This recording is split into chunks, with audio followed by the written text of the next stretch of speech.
বিষ্ণু ঈসা ইসলামের কাছে এক সাহাবী এসে বলল, ইয়া রাসূলুল্লাহ আ'তিনি শাইআন, আপনি আমাকে কিছু দান করেন, আমার কিছুই নাই। বিষ্ণু বললেন, তোমার কিছু নাই? সাহাবী বললেন, ইয়া রাসূলুল্লাহ ঘরে আমার শুধু দুইটি জিনিস আছে। কয়টা? চিল্লায় বলেন কয়টা? এক হচ্ছে একটা জামা, দুই হচ্ছে পানি খাওয়ার একটা জগ। বিষ্ণু বললেন, এই দুইটাই নিয়ে আস। বিশ্বনবীর কথা শুনে ওই সাহাবী ঘর থেকে জামা নিয়ে আসলেন, পানি খাওয়ার জগ নিয়ে আসলেন। বিশ্বনবী সাল্লাল্লাহু আলাইহি ওয়াসাল্লাম ওনার মোবারক হাত দিয়ে এক হাতে জামা ধরে আরেক হাতে পানির জগটা ধরে সাহাবীদের দিকে উদ্দেশ্য করে বললেন, মাইয়াশতারি হাদাইন, এই দুইটা জিনিস কেনার মতো কে কে আছে দেখি? কয়েকজন হাত তুললো। বিশ্বনবী বললেন, কত দিয়ে কিনবা? এক সাহাবী বলে, ইন্নী আশতারিহিমা বিদিরহাম, ও নবী যদিও এগুলো আমার দরকার নাই, কিন্তু আপনি যেহেতু নিলামে ডাক তুলেছেন, ইয়া রাসূলুল্লাহ ইয়া হাবিবাল্লাহ, আপনার সম্মানে আমি 1 দিরহাম দিয়ে দুইটা জিনিস কিনে নেব। 1 দিরহাম, একটা জামা, একটা পানি খাওয়ার জগ, দাম কত? 1 দিরহাম। বিশ্বনবী বললেন, না না, 1 দিরহাম তো অনেক কম হয়ে যায়, মাইয়াজিদু আলা যালিক, এর চেয়ে বেশি দামে কে কিনবা? আরেক সাহাবী হাত তুলে বলতে লাগলি, ইয়া রাসূলুল্লাহ ইয়া হাবিবাল্লাহ ওয়া ইন্নী আশতারিহিমা বিদিরহামাইন, আমি এই জামাটার পানি খাওয়ার জগটা 1 দিরহাম নয় 2 দিরহামের বিনিময়ে কিনতে চাই। বিষ্ণু ঈসা ইসলাম ওই সাহাবাকে দিয়ে দিলেন। দিয়ে 2 দিরহাম নিয়ে যে লোকটা ভিক্ষা করতে এসেছিল তার হাতে 2 দিরহাম দিয়ে বললেন, যাও 1 দিরহাম দিয়ে ঘরে খাবার কিনে দিয়ে আসো, আরেক দিরহাম দিয়ে একটা কুঠার কিনে নিয়ে আসো। শুনতেছেন? কি কিনে নিয়ে আসো? কুঠার দিয়ে কি করে? গাছ কাটে। ওই সাহাবী কুঠার কিনে নিয়ে আসার পরে বিশ্বনবী নিজ হাতে কুঠারের মধ্যে একটা কাঠের হাতল লাগাই দিলেন। আল্লাহু আকবার! হাতল ছাড়া কুঠার ইউজ করা যাবে? বিশ্বনবী নিজ হাতে ওই কুঠারের ভেতরে একটা হাতল লাগাই দিলেন আর বললেন, লা উরিদু আন আরাকা 15 আইয়াম, এই কুঠার নিয়ে জঙ্গলে যাও, গায়ে অনেক শক্তি আছে, কাঠ কাটো, এই কাঠ কেটে বাজারে বিক্রি করো, সামনের 15 দিন যেন আমি আমার চোখের সামনে তোমার না দেখি। বিশ্বনবীর পরামর্শ অনুযায়ী কুঠার নিয়ে ওই সাহাবী জঙ্গলে চলে গেলেন। কাঠ কেটে বাজারে বিক্রি করতে করতে 15 দিন পরে 10 দিরহাম নিয়ে বিশ্বনবীর দরবারে হাজির হয়ে গেলেন। 10 দিরহাম নিয়ে বিশ্বনবীর কাছে হাজির হয়ে গেলেন। সাহাবী এসে বলল, ইয়া রাসূলুল্লাহ এখন আর আমার ভিক্ষা করা লাগে না, আমার গায়ে অনেক শক্তি আল্লাহ দিয়েছে, আই এম ভেরি এনার্জেটিক, আপনার দেয়া বরকতের কুঠার দিয়ে আমি কাঠ কেটে কেটে স্বাবলম্বী হতে শুরু করেছি। সুবহানাল্লাহ পড়েন।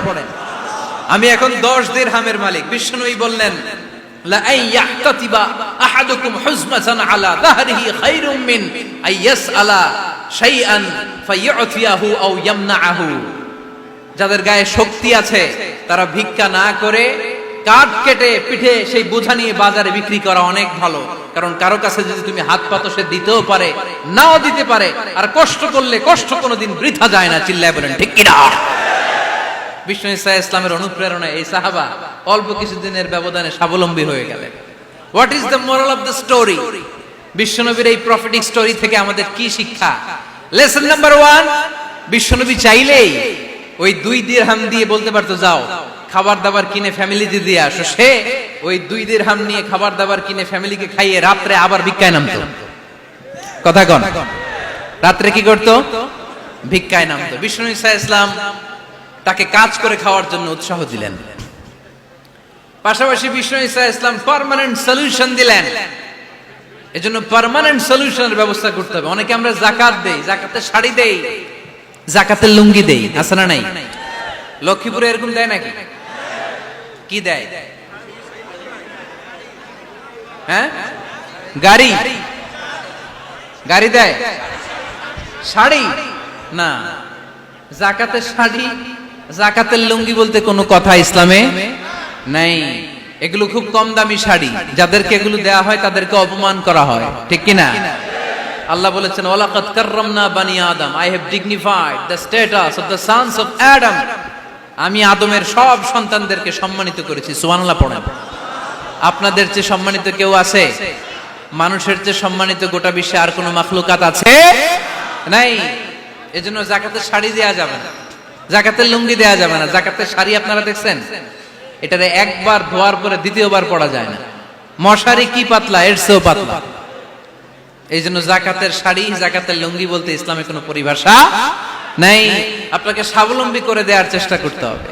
যারা লক্ষ্মীপুর জেলায় বিজনেস ম্যাগনেট আছেন, তারা একসাথে হয়ে একটা স্ট্রং যাকাত ম্যানেজমেন্ট প্ল্যাটফর্ম করতে পারেন, যেখান থেকে আপনারা বিভিন্ন থানায়, বিভিন্ন গ্রামে বাছাই করে করে কিছু ভাইদেরকে যাকাত দিতে পারেন স্বাবলম্বী করার উদ্দেশ্যে। যেই ফ্যামিলিকে আছে, কি নাম এটা, পল্লী উন্নয়ন ক্লাব, মাশাআল্লাহ, যাকাত ফান্ড দিয়ে বিদেশে লোক পাঠায়। এর চেয়ে সুন্দর পদ্ধতিতে যাকাত বিতরণ আর হতে পারে? যেই লোকটাকে, যেই ছেলেটাকে বিদেশে পাঠানো হয়েছে, ওই ফ্যামিলিটা আর কোনোদিন যাকাতের শাড়ি নেওয়ার জন্য লাইনে দাঁড়াবে? যেই ছেলেটাকে ওনারা অস্ট্রেলিয়ান গাভী কিনে দিছে, দুধ বিক্রি করে যেই ফ্যামিলিটা স্বাবলম্বী হতে শুরু করেছে, তারা আর কোনোদিন যাকাতের লাইনে যেয়ে দাঁড়াবে না। এজন্য যাকাত দিতে হবে স্বাবলম্বী করার জন্য। ইসলাম আমাদেরকে এটাই শিখিয়েছে, কাজ করে খেতে হবে। কাজে লজ্জা নেই, লজ্জা হচ্ছে অলসতায়। লজ্জা কিসে? আজকের আলোচনা থেকে এটা মুখস্থ করে নিতে হবে, কাজে লজ্জা নেই। লক্ষ্মীপুরের ইয়াংস্টারেরা শ্রমে লজ্জা নেই, পরিশ্রমে লজ্জা নেই, লজ্জা অলসতায়। লজ্জা কিসে? আরো জোরে। নবীরা কি এমনি এমনি বসে বসে খাইছে? কঠিন পরিস্থিতিতেও নবীরা পরিশ্রম করে উপার্জন করা লেগেছে, ঠিক কিনা? সাইয়েদনা মারিয়াম আলাইহিস সালাম, যার নামে আল্লাহ তাআলা কোরআনে একটা সূরা দিলেন, উনি পৃথিবীতে এমন একজন মহিয়সী নারী, যেই নারীর গর্ভে, যেই নারীর পেটের ভেতরে স্বামীর স্পর্শ ছাড়া সন্তান দিয়েছে কে? সাইয়েদনা ঈসা আলাইহিস সালাম পেটে আসলেন। মারিয়াম আলাইহিস সালাম লজ্জা পেলেন। হায় হায়, কেমন করে এলাকাবাসীদের কাছে আমি আমার মুখ দেখাবো? বিয়ে করি নাই, স্বামী নাই, বিয়ে হয় নাই, স্বামী নাই, কিন্তু পেটে সন্তান চলে এসেছে। হায় হায়, এলাকায় কেমনে মুখ দেখাবো? লজ্জায় পড়ে মারিয়াম আলাইহিস সালাম এলাকা থেকে চলে গেলেন। কি অবাক করা কাণ্ড!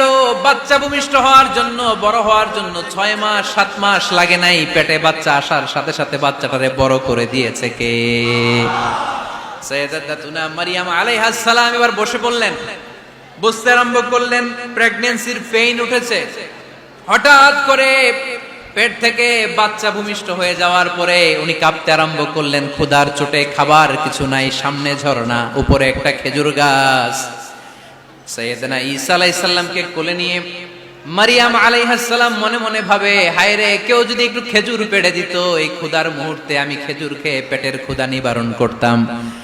রব্বুল আলামিন মারিয়ামকে উদ্দেশ্য করে আয়াত নাজিল করে দিলেন, ওয়া হুজ্জি ইলাইকি বিজিযিন নাখলাতি তুসাকিত আলাইকি রুতাবান জানিয়া। কোরআন সাক্ষী, হুজ্জি ইলাইকি বিজিযিন নাখলা, এর মানে হচ্ছে মারিয়াম, কেউ পেড়ে দিবে না, একটু কষ্ট করে হাতটা উঁচু করে খেজুরের ডালা ধরে ঝাঁকুনি মারো, টসটসে কাঁচা পাকা খেজুর নিচের দিকে পড়বে, তারপর তুমি তুলে খাবে। সুবহানাল্লাহ পড়ে। আল্লাহ চাইলে অটোমেটিক্যালি কারামাত হিসেবে খেজুরগুলো নিচে ফেলতে পারতেন না? কথা কোন? খেজুরগুলো অটোমেটিক্যালি নিচের দিকে পড়ছে? পড়ে নাই। আল্লাহ শিক্ষা দিয়েছে, যেই পরিস্থিতিতে থাকো না কেন, তোমাকে শ্রম ব্যয় করে, কষ্ট করে তোমার উপার্জন করতে হবে, রিজিকের বন্দোবস্ত করতে হবে। চিল্লায় বলেন ঠিক কিনা?